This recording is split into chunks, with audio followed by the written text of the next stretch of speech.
apreciados estudiantes. Hoy abordaremos columna vertebral y los músculos del dorso. Para empezar, es importante que tengamos en cuenta la disposición de la columna vertebral.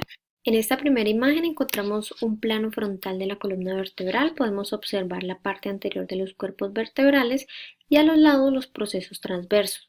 Vemos también que la columna se ve de manera recta, mientras que en esta segunda imagen podemos observar un plano sagital en una vista lateral izquierda y podemos notar las curvaturas fisiológicas, una curvatura cervical, una curvatura torácica o dorsal, una curvatura lumbar y finalmente una curvatura pélvica que está conformada por el sacro y el coxis. Cada una de las curvaturas anteriores está conformada por un número determinado de vértebras correspondientes a ese segmento vertebral. Podemos empezar también mencionando que las vértebras se pueden dividir en vértebras atípicas y vértebras típicas. Iniciemos por las atípicas. Estas serán vértebras que no tienen una configuración, unas características comunes al resto de las vértebras. El primer ejemplo que encontramos es el atlas o la vértebra cervical número 1. Observen muy bien esta imagen. Aquí podemos notar que esta vértebra se conserva como un anillo completo en el cual se encuentra un arco anterior y un arco posterior.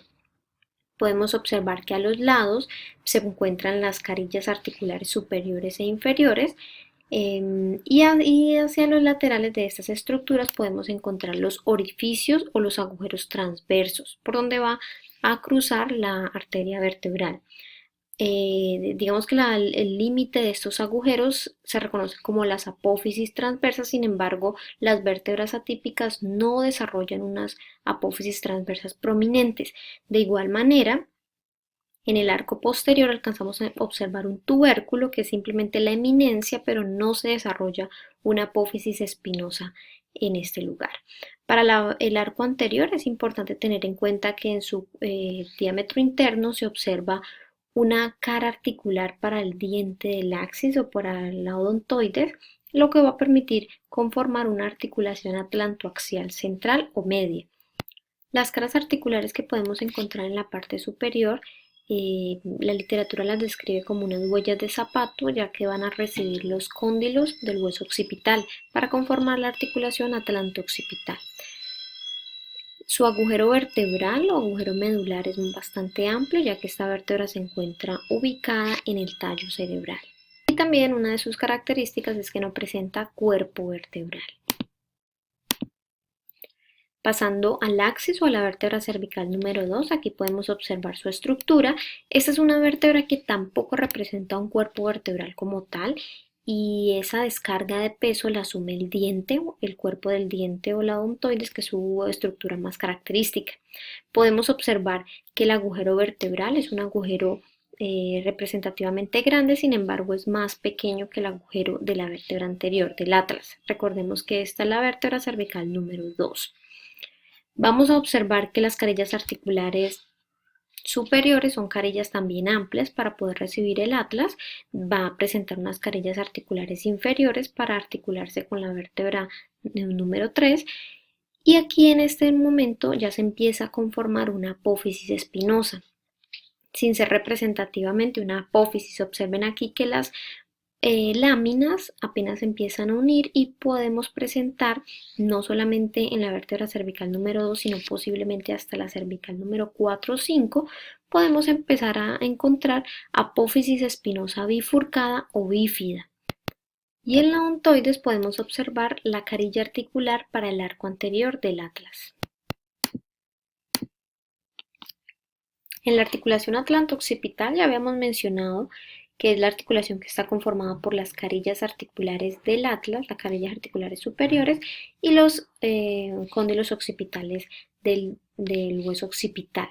Aquí podemos encontrar que esta articulación es una articulación condílea que permite un movimiento en dos planos, tanto flexión como extensión de la cabeza e inclinaciones derecha e izquierda.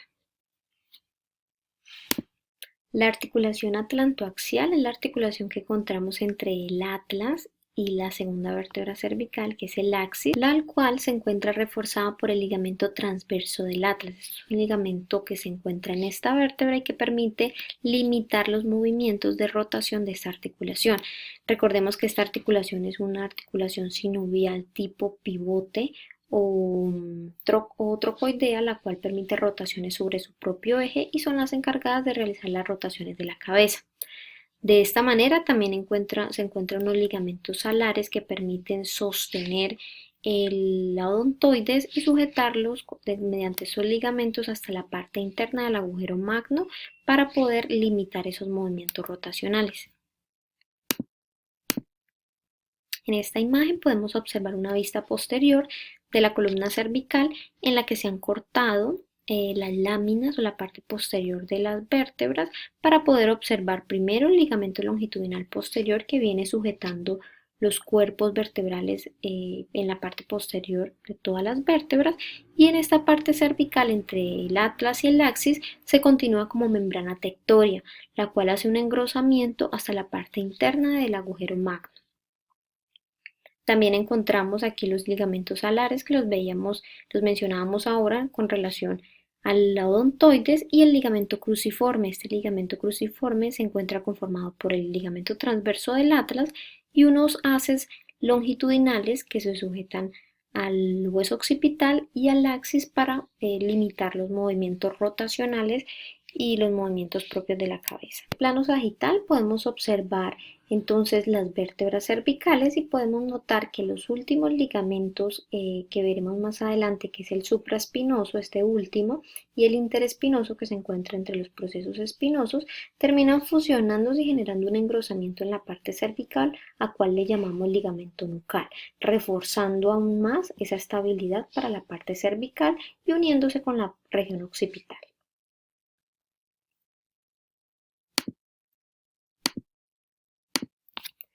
Las vértebras típicas van a corresponder a las vértebras más comunes, van a ser todas las demás vértebras que conformarán la columna vertebral, y todas van a representar un cuerpo vertebral, el cual no tenía ni el atlas ni el axis, un agujero medular que ya lo habíamos mencionado también. Sin embargo, aquí vamos a encontrar que este agujero va a variar su tamaño de acuerdo a la posición que presente, si es cervical, torácica o lumbar. Vamos a encontrar unas apófisis transversas que también van a variar un poco su localización, y una apófisis espinosa en la parte posterior. Es importante tener en cuenta que los componentes que unen el cuerpo vertebral a la apófisis transversa se le conocen como pedículos, y las que unen la apófisis transversa a la apófisis espinosa y que termina conformándola se le conocen como láminas vertebrales. Estas son las que no terminan de fusionarse completamente en las vértebras cervicales, generando una apófisis espinosa bifurcada.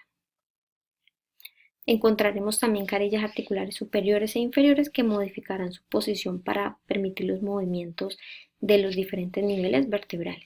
De esta manera encontraremos entonces 7 vértebras cervicales, incluyendo las dos primeras que son atípicas, 12 vértebras torácicas, 5 vértebras lumbares, 5 vértebras sacras que se han fusionado conformando el hueso sacro, y 5 vértebras coxígeas que también se han fusionado conformando ese coxis.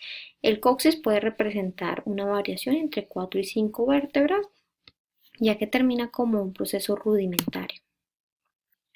Aquí podemos encontrar algunas de las variaciones de esas vértebras según su localización vertebral. Aquí podemos observar entonces las cervicales.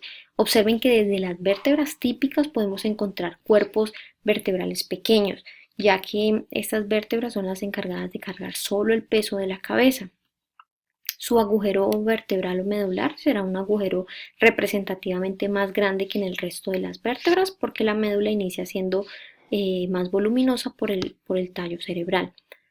Encontraremos las carillas articulares superiores e inferiores y los agujeros transversos. Estos son agujeros exclusivos para las vértebras cervicales. Ninguna otra vértebra los van a encontrar, y los encontramos en las primeras 6 vértebras.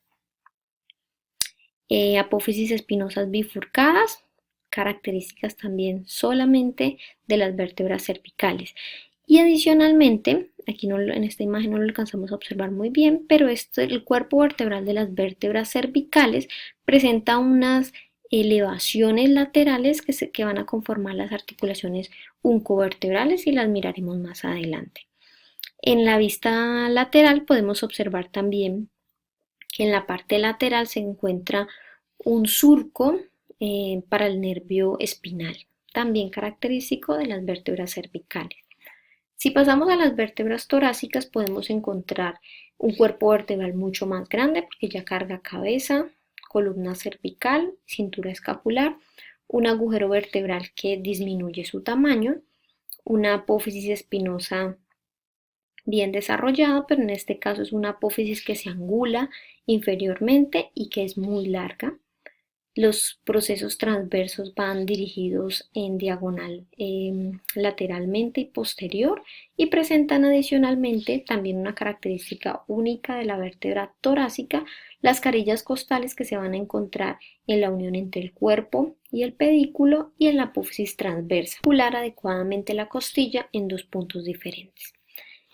Pasemos a la vértebra lumbar. Aquí podemos observar un cuerpo vertebral muy grande, ya se soporta más peso de la columna, la cabeza, cintura escapular, tórax y órganos abdominales también. Encontramos un agujero vertebral muy pequeño, ya que aquí la médula ya empieza a formar su cono medular y a generar la cauda equina. Encontramos unas apófisis transversas que son laterales completamente, una apófisis espinosa que es pequeña y es corta y aplanada, y adicionalmente encontramos dos apófisis más. Una apófisis mamilar que se encuentra unida a las carillas articulares superiores, y entre esas carillas articulares superiores y la apófisis espinosa encontramos un tubérculo accesorio o una apófisis accesoria.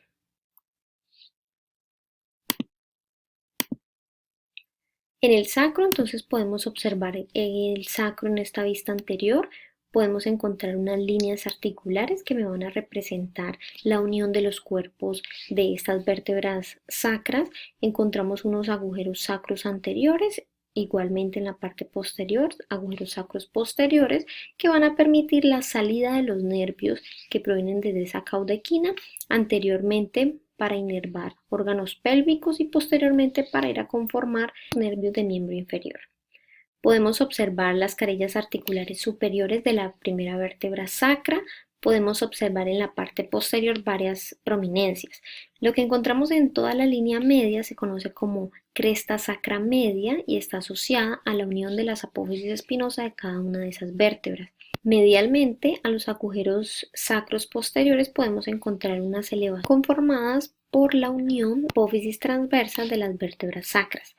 Podemos observar en la parte superior el canal sacro por donde ingresa la cauda equina, y observamos acá también las astas sacras que van a comunicar con las astas del coxis. Aquí observamos las vértebras coxígeas donde se articula estos dos huesos. Las articulaciones que encontraremos en las vértebras entonces serán la articulación atlanto-occipital, que ya la habíamos mencionado, la articulación atlantoaxial, que también la mencionamos entre la primera y la segunda vértebra cervical, las articulaciones uncovertebrales, mencionábamos que son articulaciones exclusivas para las vértebras cervicales, obsérvenlo aquí, se representan como una elevación lateral de los cuerpos vertebrales que permite la fijación de esas primeras vértebras. Las articulaciones sigapofisiarias o facetarias son las que se conforman por las carillas articulares superiores e inferiores de cada una de las vértebras, y las articulaciones intervertebrales que corresponden al disco intervertebral. Miremos aquí el comportamiento de las articulaciones facetarias o sigapofisiarias. Aquí podemos observar que en las vértebras cervicales estas articulaciones se encuentran inclinadas anteroposteriormente para facilitar los movimientos del cuello. En la parte torácica la inclinación aumenta mucho más a tal punto que las articulaciones se conservan casi verticalmente, y en la parte lumbar podemos encontrar que estas articulaciones han girado y han generado una posición medio lateral, de tal manera que la vértebra superior en su carilla articular inferior conserva su cara articular en dirección lateral o hacia afuera, Y la vértebra que está por debajo, en su cara articular superior, tiene esa carilla en dirección medial o hacia adentro. Para hablar de la articulación intervertebral debemos mencionar los dos componentes de este disco. Encontraremos en la región periférica el anillo fibroso, que se encuentra representado por múltiples fibras en diferentes direcciones, incluyendo la dirección circular, que le permite limitar los movimientos del núcleo pulposo durante los movimientos de la columna. Este núcleo pulposo es la parte más voluminosa y la región que presenta mayor movimiento por su gran contenido de agua, facilitando así su actividad también de amortiguación en la carga axial de la columna. Y el anillo fibroso tiene la responsabilidad de evitar que ese núcleo se pueda desplazar por fuera del espacio intervertebral. Para facilitar los movimientos de la columna y facilitar esa función de amortiguación, el disco debe comportarse de diferentes maneras para tratar de mantener ese núcleo en el centro. Empezamos por los movimientos de elongación. Estos representan un estiramiento de la columna en la que hay separación de las vértebras y podemos observar cómo el anillo fibroso intenta retener al núcleo pulposo en su posición y evitar la separación de ese espacio intervertebral. Movimiento contrario sería movimientos de compresión en el cual se aumenta la carga axial, por ejemplo, los movimientos del día a día en el cual tenemos la gravedad, y en este caso observen que el anillo fibroso aumenta la presión sobresaliendo de ese espacio intervertebral, sin embargo conserva su actividad de retener el núcleo pulposo. En actividades de reposo, sería una posición horizontal donde no hay gravedad, pues conservaría su estructura normal. Observemos aquí las inclinaciones del tronco, ya sean derechas o izquierdas. Podemos observar que del lado de la inclinación, donde hay acercamiento de los bordes del cuerpo vertebral, allí el disco intervertebral se comporta empujando el núcleo hacia el lado contrario para rellenar el espacio que se abre de ese espacio intervertebral. Eso quiere decir que si la inclinación es derecha, el núcleo se desplaza hacia el lado izquierdo. Lo mismo sucede en los movimientos de flexión y extensión. El núcleo siempre se desplazará hacia el lado contrario del movimiento. En esta imagen estamos observando la extensión de la columna, en la cual podemos observar que los cuerpos vertebrales se acercan en la parte posterior, mientras el núcleo pulposo se dirige hacia la parte anterior para llenar el espacio y estabilizar la columna. En la flexión sucedería lo contrario, se unen los bordes anteriores de los cuerpos vertebrales y el núcleo se desplaza hacia la parte posterior para estabilizar esa zona. Ese es el movimiento más común que representamos en el día a día, por lo cual podemos entender por qué la mayoría de las hernias discales se dan en dirección posterior, porque su mecanismo de lesión es la flexión.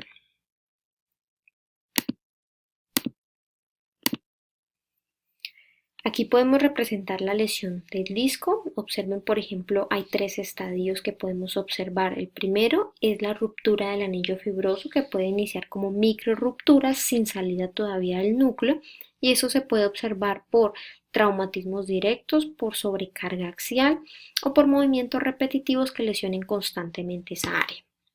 La protrusión, en la cual se han desgarrado todas las fibras del anillo fibroso en cierto punto, y lo que está permitiendo es que el núcleo pueda protruir a través de esa lesión.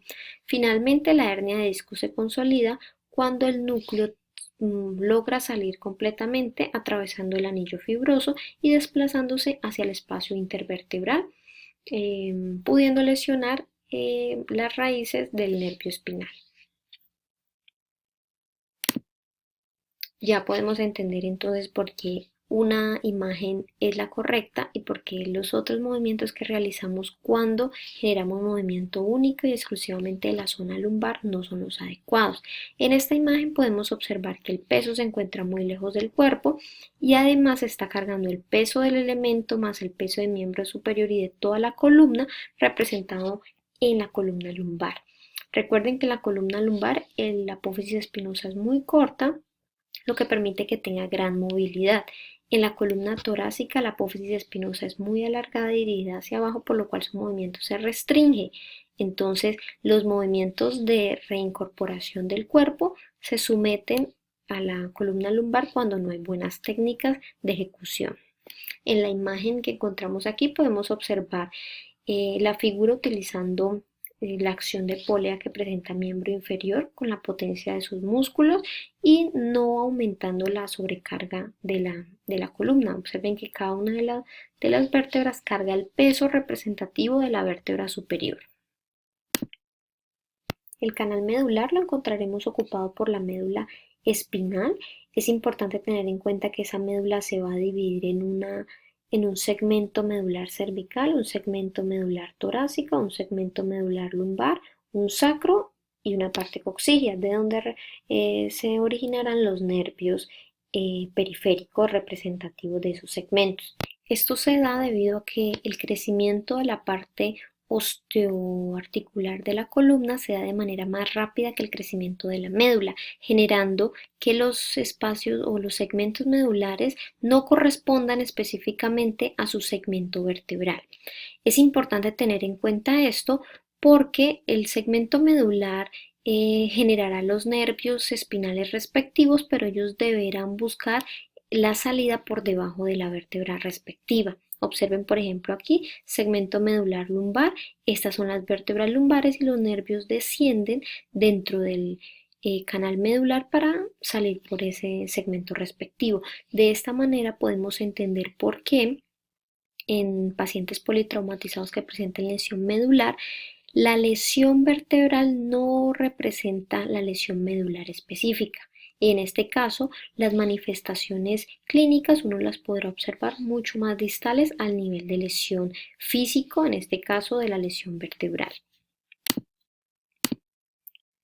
Estas articulaciones intervertebrales las podemos encontrar también fijadas por diferentes ligamentos. En la parte anterior de los cuerpos vertebrales podemos encontrar el ligamento longitudinal anterior.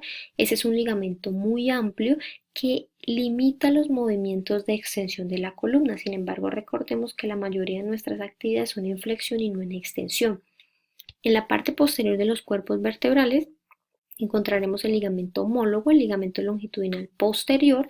Este es un ligamento muy delgado que se ubica en la parte media de los cuerpos vertebrales en su parte posterior y permite fijación hacia los discos intervertebrales. Encontramos del lado contrario al canal medular el ligamento flavo o amarillo que permite unir las láminas de las vértebras y entre las apófisis espinosas encontramos el ligamento interespinal y finalmente el ligamento supraespinal que une los ápex de cada una de las apófisis espinosas. Observen muy bien que solo hay un ligamento para limitar la extensión y hay 4 ligamentos para limitar la flexión, ya que es nuestro movimiento más común y que genera más lesiones. ¿Qué pasa entonces allí con que las lesiones sean casi siempre posterolaterales? Este ligamento longitudinal posterior que mencionábamos muy delgado permite que el disco pueda lesionarse en su anillo fibroso posterolateralmente, ya sea derecha o izquierda, y que el núcleo pueda protruir por estas regiones.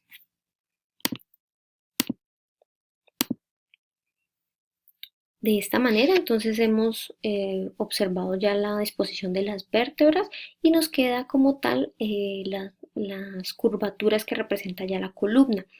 Existen unas curvaturas fisiológicas que van a representar movimiento, como la curvatura cervical, que denominamos lordosis, ya que presenta su convexidad hacia adelante. La curvatura torácica, que presenta su convexidad hacia atrás, es denominada cifosis. Y nuevamente una lordosis, en este caso la curvatura lumbar. La curvatura pélvica no representa un movimiento fisiológico amplio porque recuerden que cada una de las vértebras sacras y coxígeas ya se han fusionado. El único movimiento que puede permanecer allí es entre la articulación sacrocoxígea. ¿Cómo se van a formar estas curvaturas? Si tenemos en cuenta la posición inicial de un bebé, de acuerdo a la posición fetal, encontramos una cifosis, una única curvatura, también denominada curvatura primaria, de acuerdo a la posición en la que permanece de manera intrauterina. Aproximadamente a los 4 meses, el bebé, en la necesidad de observar el medio que lo rodea, inicia levantando la cabeza y estabilizando mucho más esa musculatura de la nuca, adoptando esta posición que se conoce como prono sobre antebrazos y empezando a formar esa lordosis cervical. Posteriormente, entre los 6 y los 8 meses, podemos encontrar posturas de 4 apoyos en las cuales inician diferentes fases del gateo y arrastre para movilizar la cintura pélvica y empezar a conformar la curvatura lumbar, que es una lordosis también.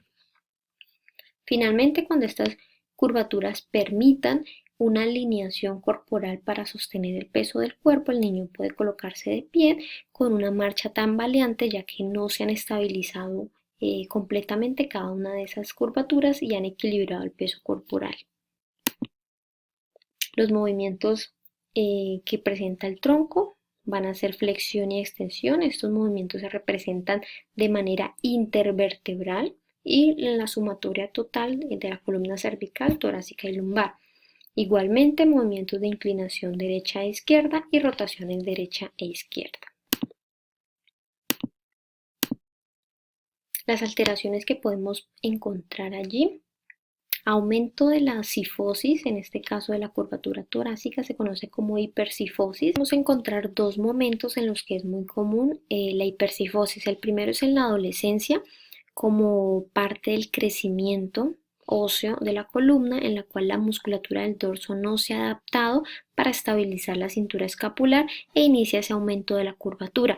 En las niñas también por el desarrollo de las mamas y tratar de ocultar este desarrollo. Y finalmente, en la adultez mayor o en la vejez podemos encontrar una hipercifosis dorsal por la falta de mecanismos posturales y la debilidad que presentan los pacientes de edad avanzada. La hiperlordosis lumbar, como aumento de la curvatura lumbar, la podemos encontrar en personas con obesidad que presentan un diámetro abdominal prominente o mujeres en embarazo por la presión intraabdominal también. Y finalmente la escoliosis, que esta es una alteración que encontramos en plano frontal. Observen falta de simetría en la cintura escapular y en la cintura pélvica, generando así una alteración también de los órganos intratorácicos e intraabdominales. Esta alteración puede representar problemas posturales o acortamientos de alguna de las extremidades inferiores para generar tal desbalance en columna. El polígono de sustentación nos representa el área de seguridad para nuestro equilibrio corporal. ¿Qué quiere decir esto? Cuando estamos de pie, el área que tenemos entre los dos pies representa la zona donde recae nuestro centro de gravedad. Este es el área en la que podríamos desplazar nuestro cuerpo y mantenernos el equilibrio. Los niños, por ejemplo, cuando inician la marcha, su centro de gravedad cae fuera de este polígono de sustentación.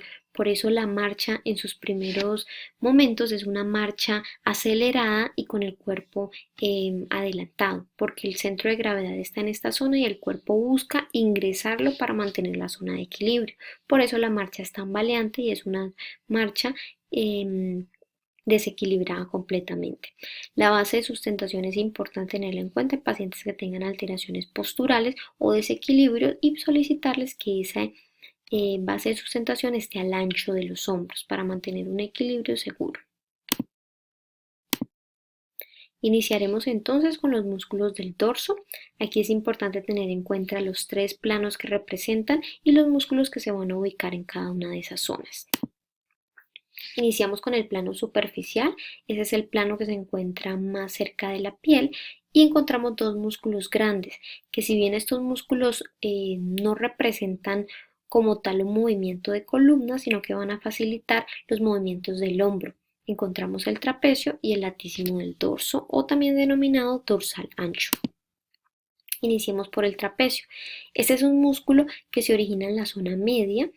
Tiene origen desde la protuberancia occipital externa, el ligamento nucal y todas las apófisis espinosas de las vértebras cervicales y torácicas hasta la número 12. Su inserción se dará en 3 puntos: en el extremo acromial de la clavícula, en el acromio y en la espina de la escápula. De esta manera, sus fibras que van en dirección descendente, en dirección horizontal y en dirección ascendente, permiten determinar tres zonas: una porción superior del trapecio, una porción media y una porción inferior. Con la porción superior, el trapecio permite la elevación de los hombros o la elevación de las escápulas. Con la porción media permite retraer la escápula, es decir, llevar esa escápula a la línea media, acercarla más. Y con las fibras inferiores permite hacer descenso de la escápula. Este es un músculo que moviliza entonces el miembro superior, pero lo encontramos en la región del dorso. Por su ubicación también permite estabilizar la cabeza en movimiento de extensión. El latísimo del dorso es otro de los músculos que encontramos en el plano superficial del dorso. Ese es un músculo que presenta un origen bastante amplio y representado por una aponeurosis denominada fascia toracolumbar. Su origen se extiende desde la vértebra torácica número 7 hasta la región sacroiliaca. Observen aquí, acogiendo la región ilíaca del hueso coxal y la región sacra. Su inserción se dirige hacia el surco intertubercular, allí dirige todas sus fibras para insertarse sobre el hueso del húmero. Es por eso que su actividad principal se radica en la movilización del miembro superior. Su actividad implica extensión del hombro, rotación medial y aducción, movimientos que están asociados al braceo en natación. Sin embargo, desde su acción reversa, este músculo puede desplazar su origen hacia la inserción, generando una elevación de la pelvis, por ejemplo, en actividades de escalar que impliquen movilización desde el tronco. Pasando al plano medio, podemos encontrar varios músculos que van a tener una asociación hacia las costillas y por ende también los vamos a asociar con músculos accesorios de la respiración, es decir, se encuentran en la región del dorso, pero al estar asociados a las costillas, ellos pueden responder como accesorios, ya sea inspiratorios elevando costillas o expiratorios descendiéndolas. Encontraremos entonces el elevador de la escápula, los romboideos, el serrato anterior y los serratos posteriores y además los músculos esplenios. Empezando por el elevador de la escápula, este es un músculo que encontramos que se origina en los tubérculos laterales o transversos de las primeras vértebras cervicales, de C3 a C5, y se inserta en el ángulo superior de la escápula. Es un músculo que, como su nombre lo indica, eleva la escápula para hacer la elevación de los hombros también. Continuamos con los romboideos. Existen dos romboideos. El romboideo menor, que se origina de la apófisis espinosa de C7 y T1 y se va a insertar sobre el borde medial de la escápula justo a nivel del origen de la espina de la escápula. El romboideo mayor continúa la secuencia y él se origina de la apófisis espinosa torácica número 3 hasta la T5 y se inserta sobre el borde medial de la escápula por debajo de la espina de la escápula. Los dos músculos realizan el mismo movimiento, retraer la escápula, es decir, desplazarla hacia la línea media. Profundo a este músculo encontraremos el serrato posterosuperior, que lo vamos a encontrar en la parte superior del dorso, y su origen lo encontraremos en las apófisis espinosas desde C7 hasta T5, teniendo inserción en la segunda, en la tercera, en la cuarta y en la quinta costilla, lo que implica que este músculo sea accesorio de la inspiración al elevar las primeras costillas y con ello llevarse toda la reja costal para aumentar ese diámetro anteroposterior. El serrato póstero inferior lo encontraremos en la parte baja del dorso, encontrando el origen a nivel de las apófisis espinosas de T12 hasta L3, L4 aproximadamente e insertándose en las cuatro últimas costillas. De esta manera, el músculo funciona como un accesorio de la expiración, desciende las costillas y por ende cierra el espacio torácico para sacar el aire de los pulmones. Continuamos con los esplenios, tenemos dos esplenios, uno de cabeza y uno de cuello. El de cabeza lo encontramos en la parte más superior, su origen radica en las apófisis espinosas desde C7 hasta T4 y sus fibras se dirigen superior y lateralmente para insertarse sobre la apófisis mastoides. El esplenio del cuello se encuentra su origen en las apófisis espinosas de T3 y T6 y sus fibras se dirigen también superiormente para insertarse sobre las apófisis transversas de las vértebras cervicales 1 a la 3. Estos músculos permiten la extensión de la cabeza, la estabilización del cuello en ese movimiento y la extensión del cuello y la columna cervicotorácica. El músculo serrato anterior lo encontramos en la región anterolateral del tórax. Recibe su nombre, al igual que los serratos posteriores, por su forma en sierra, ya que presenta múltiples digitaciones. Su origen lo encontraremos en el borde medial de la escápula, en su cara costal, y la inserción se da en las primeras 9 costillas. De esta manera permite la fijación de la escápula a la región costal y de manera reversa permite la protracción de la escápula, llevando esa escápula hacia adelante. De esta manera llegamos al plano profundo del dorso, en el cual encontraremos músculos en dos planos que permitirán la postura mediante la extensión intervertebral y las rotaciones intervertebrales. Los músculos que encontraremos serán los erectores de la espina. Estos músculos tienen un origen común en la región sacroiliaca y nacen como tres columnas musculares. En la parte medial, bien cercano a los procesos espinosos, está el músculo espinal. En la región intermedia encontramos el longísimo, caracterizado por ser un músculo muy cilíndrico, y lateralmente encontramos el iliocostal, el cual presenta inserciones en cada una de las costillas en su recorrido. Podemos observar también que tanto el músculo espinal como el iliocostal terminan en la región torácica, mientras que el longísimo termina en la apófisis mastoides. Estos músculos serán los encargados de hacer extensión de la columna vertebral. Y después encontramos los músculos transversoespinales. Como su nombre lo indica, estos músculos se originan en una apófisis transversa y se insertan en apófisis espinosas por encima de la vértebra respectiva.